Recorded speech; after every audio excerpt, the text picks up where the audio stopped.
ini yang menarik tentu bahwa Pak Kapolres berperan besar atas pembebasan pilot Susi Air ini ya, yang disandra oleh KKB hampir selama 1 tahun 7 bulan Pak ya.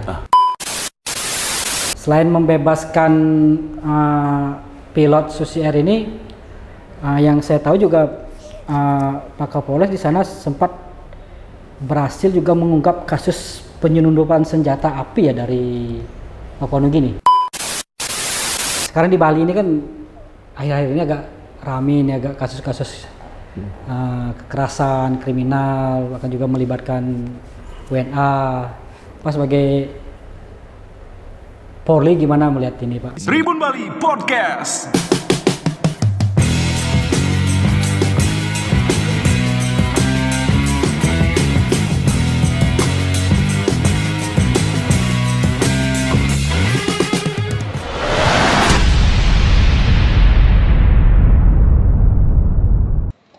Om Swastiastu. Tribuners semeton Tribun Bali. Saat ini saya bersama salah satu putra Bali terbaik yang tengah bersinar di jajaran Polri. Dan namanya dikenal berkat keterlibatannya dalam operasi pembebasan pilot Susi Air yang disandra oleh OPM di Papua pada September 2024 yang lalu. Dan berkat prestasinya itu baru saja beliau mendapat kenaikan pangkat luar biasa KPLB dari AKBP menjadi Komisaris Besar Polisi atau Kombes Pol. Dan inilah beliau, Kombes Pol I Komang Budiarto SIK, yang saat ini menjabat sebagai Kapolres kawasan Bandara I Gusti Ngurah Rai Bali.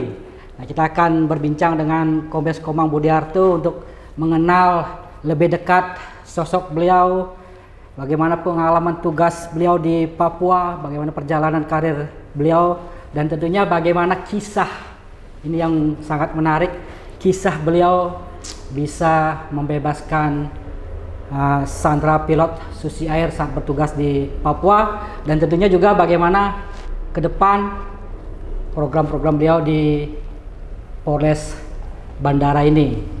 Swastiastu. Swastiastu. Pak Kapolres. Punapi gatro niki. Baik. Rahayu ya. Rahayu. Sehat ya. Selalu bersemangat kita nih. Niki selamat niki atas Terima kasih. kenaikan pangkat luar biasanya. Pak Kapolres, sebelum kita mungkin panjang lebar, mungkin bisa kita awali dulu bagaimana sih cerita masa kecil Pak Kapolres, di mana lahir, di mana besar, dan bagaimana saat sekolah. Mungkin masyarakat Bali perlu tahu ini sebagai lebih mengenal dekat sosok putra Bali terbaik ini. Baik. Kalau saya asli Negara. Oke. Ya, di Lelatang saya lahir di sana, besar di Negara. SD, SMP, SMA? SMP, SMA di Negara. Semua di Negara ya. Gitu.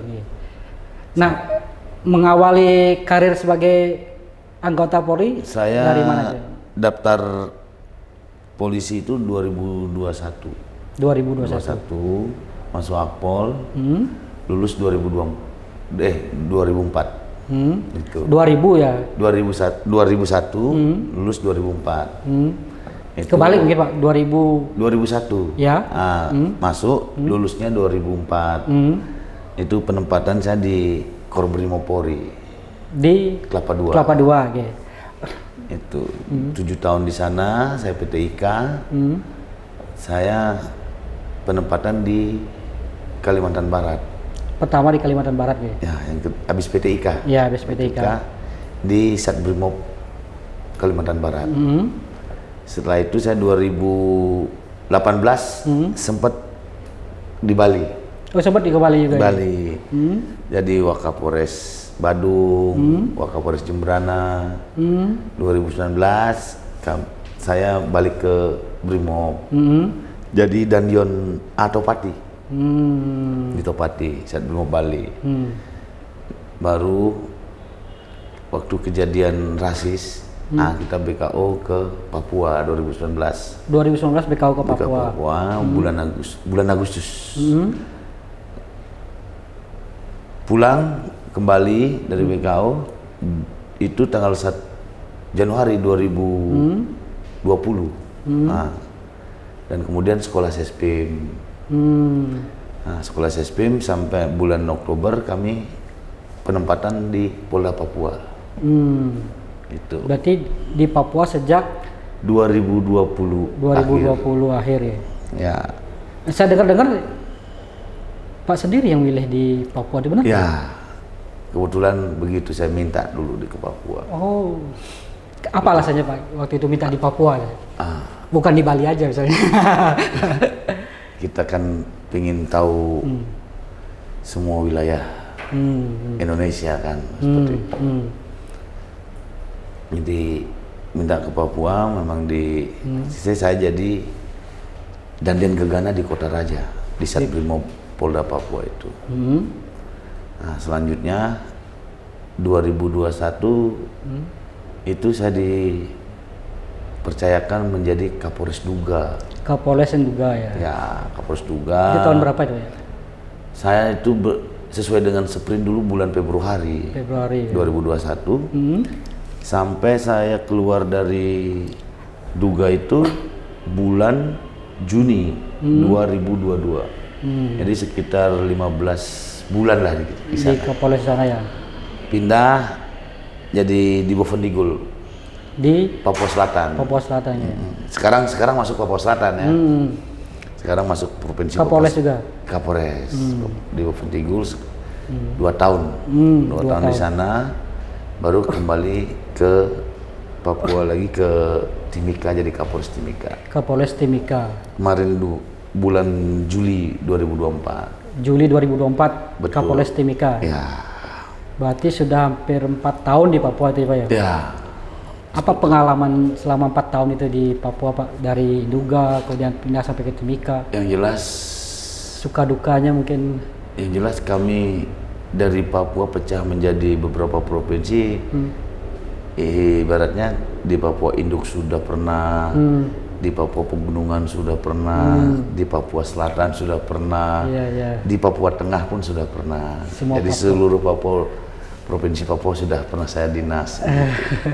Selama 4 tahun itu ya? Iya. Jadi hubungan dengan masyarakat di sana juga sudah sangat dekat tentunya Pak ya? Dengan OPM sendiri, anggota OPM sendiri apa ada hubungan seperti apa waktu selama 4 tahun itu? Kalau kita dekatnya itu waktu kita di Duga.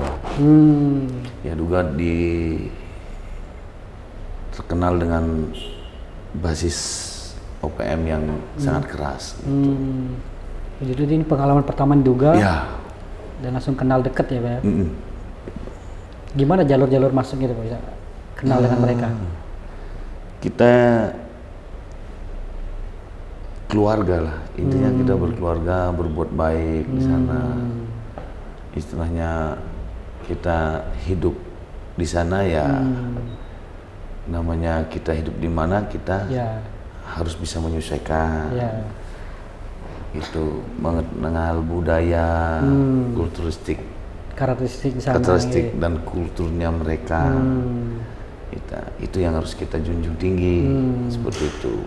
Jadi kekeluargaan ini. Iya betul, karena saudara-saudara di sana kan masih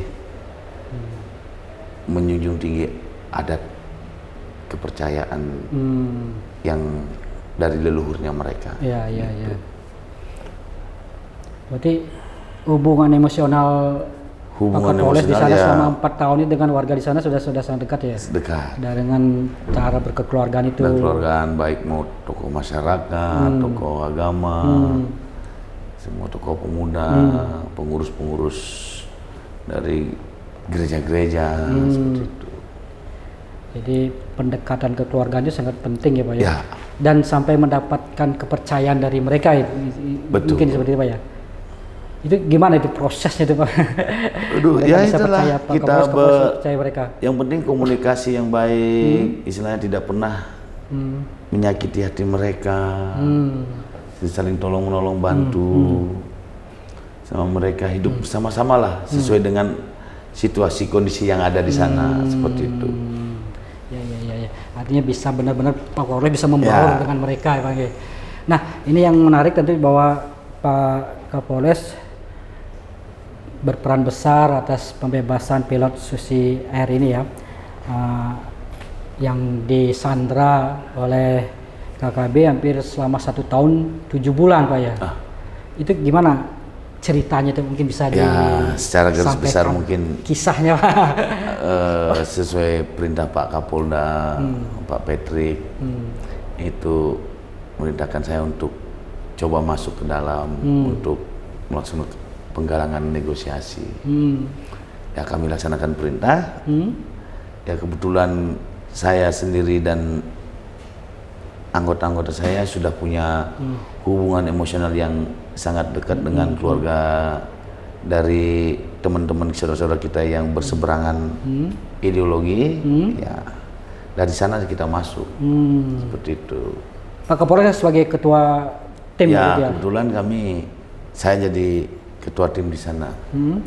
Setelah beberapa 1-2 bulan itu sudah pasti, kami laporan dan juga kami laporkan ke pimpinan. Pimpinan sudah menyampaikan, akhirnya kegiatan itu kami di backup sama Satgas, Satgas ODC, Damai Kartens, seperti itu.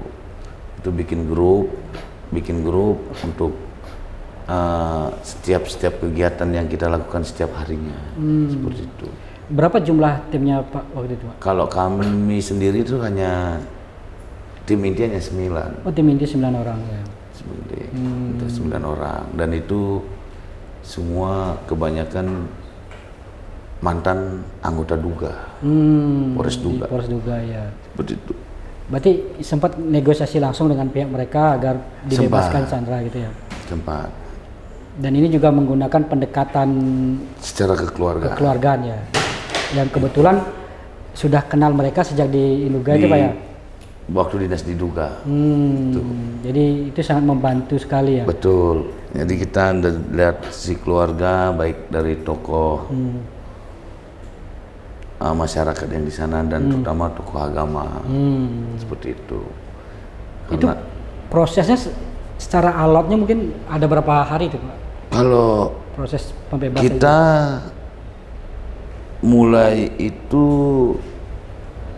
pertengahan bulan Juli itu sudah mulai intensif. Juli 2024. Setelah saya pindah ke Timika. Oh, setelah Bapak Timika. Itu kita intensif berkomunikasi. Saya berapa kali naik ke Wamena itu untuk negosiasi sama keluarga, sama perwakilan dari mereka, seperti itu. Dan juga dibantu dengan ya tokoh-tokoh yang tadi saya sambil bilang itu. Ya mereka akhirnya untuk bisa dilepaskan, seperti itu. Lepaskan. Itu akhirnya dengan mekanisme dengan kita ngikutin cara dia, seperti itu. Akhirnya kami balik ke Timika, itu dari tanggal 6 September itu, itu sudah kita bolak-balik menggunakan heli dari Timika ke daerah namanya distrik Mambrok Yugoro, Kampung Yugoro. Kita bolak-balik di situ. Itu di Yugoro itu bolak-balik, memang paling dekat itu akses paling gampang lewat Timika, pakai pesawat, pakai helikopter. Dan juga helikopter ke sana sipil itu hanya beberapa yang mau begitu. Dan kebetulan ini juga pilot helinya itu kita kenal, seperti itu. Dia pilotnya mau, oke, jalan. Selama 2 minggu secara intensif jalan, akhirnya di backup Satgas tanggal 21 hari Sabtu itu ya sekitar jam 10. 21 September 2004 ya Pak ya? Ya. Jam 10. Jam 10 pagi pilot sudah dibawa keluar. Seperti itu. pilot Philip sudah dibawa keluar dari hutan itu ya. Ya, langsung naik heli ke Timika. Seperti itu. Jadi udah ada kesepakatan di situ ya Pak Ya. Ya. Sekali lagi bahwa faktor pendekatan Dan secara keluargaan kekeluargaan. menjadi kunci Pak ya. Betul. Tidak ada faktor lain kali ya. Tidak ada. Kalau kita di Bali kan mengenal di sini skalo Pak. Ya. Ada faktor unsur-unsur Ya, itu kita pendekatan berdoa toh, ya. berdoa sama leluhur, sama Sang Yang Widi, itu ya minta bantu biar dipermudah, seperti itu untuk menjalankan kegiatan tersebut. Itu aja. Itu.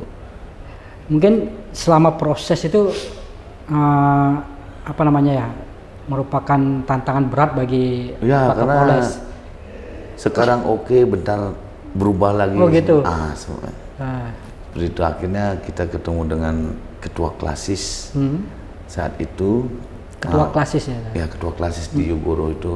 Kebetulan beliau tuh juga orang tua di sana. Akhirnya beliau minta turun ke Timika dan itulah. Selesainya di situ. Selesai di situ ya. Iya. Beliau yang bicara, selesai semua. Bebas pilot Susi Airnya Philip ini ya. Gimana rasanya waktu itu Pak setelah bebas itu? Bagaimana ya? Tidak percaya juga. Kalau Tidak barang percaya itu. juga. Barang Belum itu percaya rasanya ya? Belum percaya.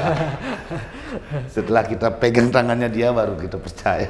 Setelah pegang tangannya Philip. Ya, karena waktu selama negosiasi kan apa permintaan dari sana kan kayak komunikasi pakai Starlink gitu kan. Kita akomodir, kita biar bisa bicara ya dalam waktu negosiasi 2 bulan 3 bulan itu ya kita sudah bicara video call sama Philip. Seperti video call ya. Dan memang di situ ada permintaan upacara pelepasan. Oh, sempat dilakukan upacara pelepasan. Ya, karena masyarakat sana mereka kan menganggap Philip itu sudah bagian dari keluarga sana. Itu ya melaksanakan upacara pelepasan sesuai Syarat di sana. Ya, syarat untuk mereka melepas keluarga keluar dari istilahnya keluar dari tempat sana, pergi meninggalkan kampung halaman gitu. Kalau permintaan khusus nggak ada Pak dari untuk pelepasan? Budaya ini ikut adatnya dari mereka ya, istilahnya perayaan kayak bakar batu kan itu salah satu. Ya, bakar batu. Mekanisme baru. Kalau nggak salah itu Philip kemarin itu dikasih bekal itu 2 ekor ayam. Oh, Philip dikasih bekal 2 ekor ayam. Ya. Iya. Untuk Sebagai bekal, tanda apa itu? tanda bahwa dia meninggalkan kampung halaman itu buat bekal nanti hidup di luar. Iya. Sebenarnya seperti itu. Iya. Filosofinya itu bekal hidup Ya, gitu ya. seperti itu. Kalau Pak Kapolres sendiri udah lama di Papua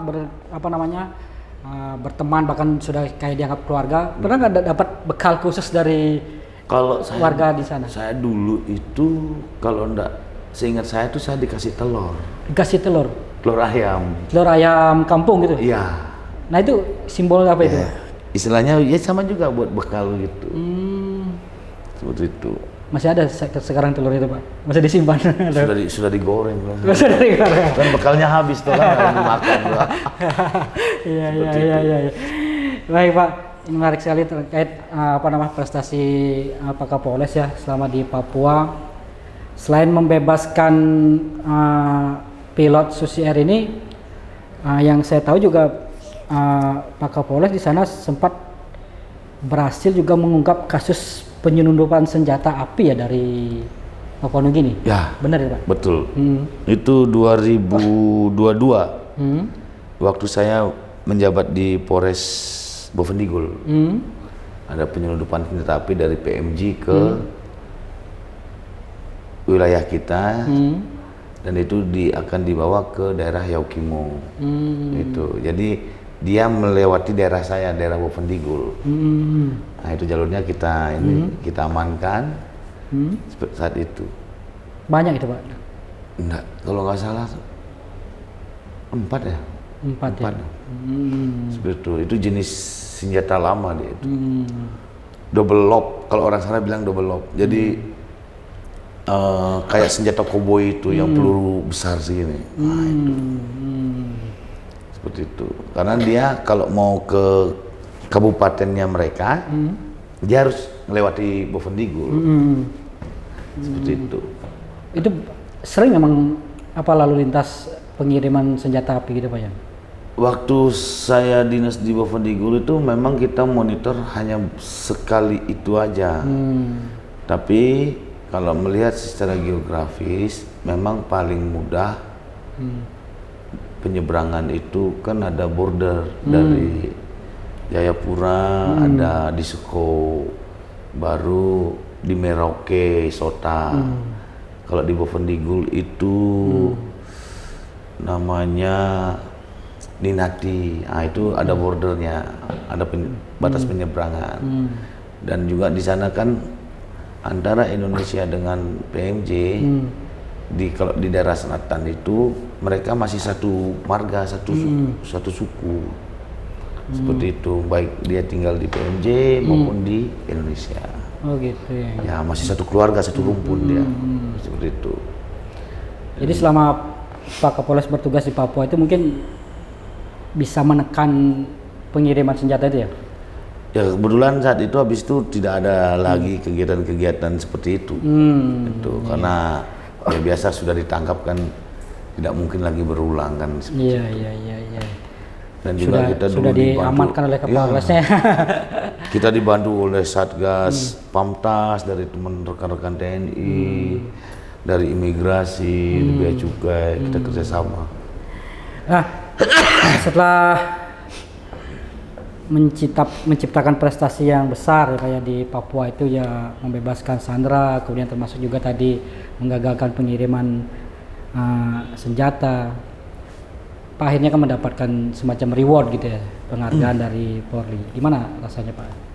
Kalau kami ya terima kasih pimpinan ya sudah memberikan saya penghargaan. Dan itu juga kan sebenarnya memang tugas kita sebagai aparat toh, menjaga keamanan. Seperti itu aja. Melayani masyarakat itu udah jadi tugas pokok kita. Kalau prinsip saya seperti itu. Dan mungkin tugas di Bali kemudian mendapat kenaikan pangkat luar biasa ini itu bagian dari reward prestasi yang di Papua itu ya Pak? Betul. Gimana? Ya. Siapapun Artinya yang dapat cepat ini kan penghargaan kenaikan itu pangkat kan luar biasa dengan waktu yang cepat. Suatu kebanggaan kan begitu. Ya. Merasa bangga itu kan pasti. Sekarang tugas di Kapolres Bandara. Ya. Apa kira-kira yang menjadi tantangan mungkin di Bali setelah meninggalkan Papua 4 tahun? Ya kalau kita kan sesuai dengan job description kita ngawasin wilayah bandara. Kita melakukan sinergitas sama teman-teman instansi yang dari kementerian maupun instansi yang lain yang sama-sama mempunyai tugas di kawasan bandara. Jadi saya selama di sini juga sudah 3 minggu ya saya sudah melaksanakan istilahnya silaturahmi, koordinasi komunikasi dengan kepala otoritas, bea cukai, termasuk dengan CEO dari Angkasa Pura, anak perusahaan yang Angkasa Pura sudah semua kita ini.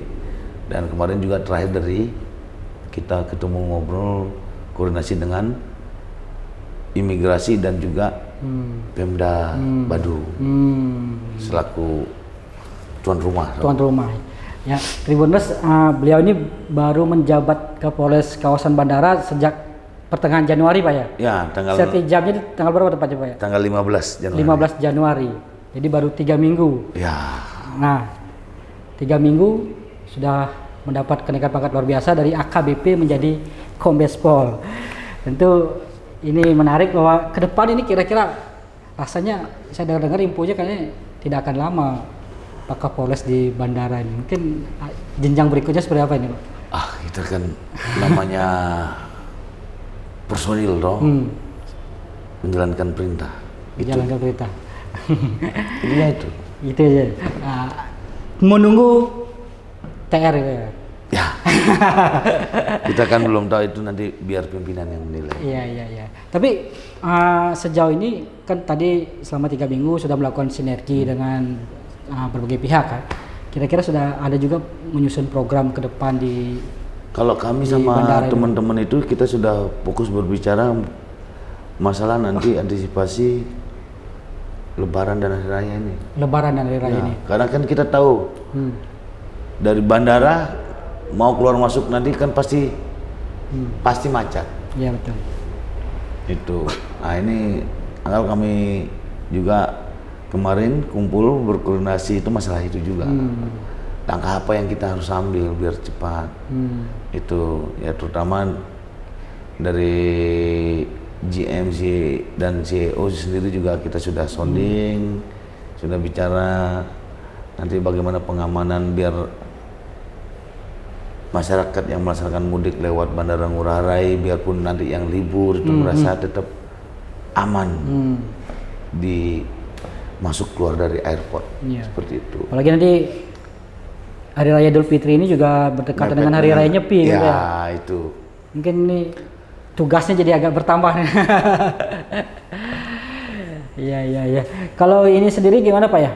Apa namanya fokus pengamanan di sebagai Kapolres Bandara ini selain namanya tadi kemacetan di bandara itu? Di bandara ini kemarin kita sudah ya dengan teman-teman APSEK apa itu kita sudah ngobrol, istilahnya salah satu yang bikin macet itu dan itu diakui dari teman-teman Angkasa Pura bahwa pom bensin ini karena pom bensin kan 24 jam mungkin nanti saat-saat tertentu mungkin kendaraan ramai mungkin dan teman-teman dari Angkasa Pura sudah